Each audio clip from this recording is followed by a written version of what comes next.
செங்கல்பட்டு மாவட்டம் அச்சிறுபாக்கம் பேரூராட்சியில் அதிமுக தேர்தல் வாக்குறுதிகள் அடங்கிய பிரசுரத்தை பொதுமக்களிடம் வழங்கி மதுராந்தகம் சட்டமன்ற உறுப்பினர் மரகதம் குமரவேல் தீவிர வாக்கு சேகரிப்பில் ஈடுபட்டார்.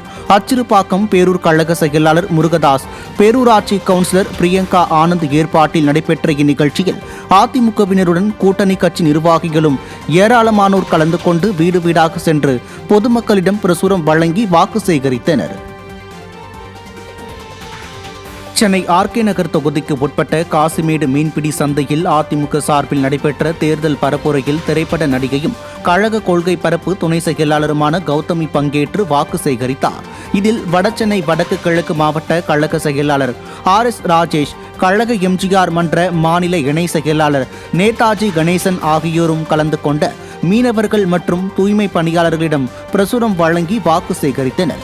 இந்நிகழ்வில் கழக நிர்வாகிகள் மற்றும் தொண்டர்கள் பலர் கலந்து கொண்டனர்.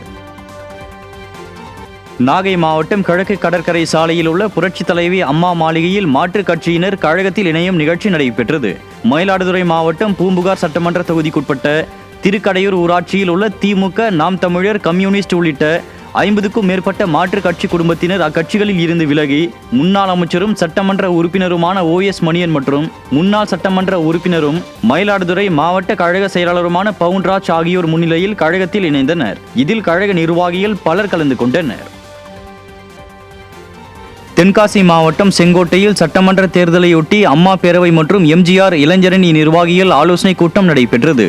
அதிமுக வடக்கு மாவட்ட அலுவலகத்தில் வடக்கு மாவட்ட கழக செயலாளரும் சட்டமன்ற உறுப்பினருமான கிருஷ்ணமுரளி தலைமையில் நடைபெற்ற இந்த நிகழ்ச்சிக்கு மாவட்ட அவைத்தலைவர் மூர்த்தி முன்னிலை வகித்தார். இதில் நிர்வாகிகள் உடனடியாக களப்பணிகளை தொடங்க வேண்டும் எனவும் அதிமுக தேர்தல் வாக்குறுதிகள் அடங்கிய பிரசுரங்களை வீடு வீடாக சென்று பொதுமக்களிடம் நேரில் வழங்க வேண்டும் எனவும் அறிவுறுத்தப்பட்டது. இந்நிகழ்ச்சியில் கழக நிர்வாகிகள் பலர் கலந்து கொண்டனர். திருப்பூர் மாவட்டம் உடுமலை அருகே தேமுதிகவைச் சேர்ந்த 100க்கும் மேற்பட்டோர் முன்னாள் அமைச்சர் உடுமலை K ராதாகிருஷ்ணன் முன்னிலையில் அதிமுகவில் இணைந்தனர். அதிமுக பொதுச் செயலாளர் எடப்பாடி K பழனிசாமி தலைமையை ஏற்று மாற்றுக் கட்சிகளைச் சேர்ந்த ஏராளமானோர் தங்களை கழகத்தில் இணைத்து வருகின்றனர். அந்த வகையில் பெரியகோட்டை பகுதியைச் சேர்ந்த தேமுதிகவினர் 100க்கும் மேற்பட்டோர் அக்கட்சியில் இருந்து விலகி முன்னாள் அமைச்சரும் சட்டமன்ற உறுப்பினருமான உடுமலை K ராதாகிருஷ்ணன் முன்னிலையில் அதிமுகவில் தங்களை இணைத்துக் கொண்டனர். இந்நிகழ்வின் போது கழக நிர்வாகிகள் பலர் உடன் இருந்தனர்.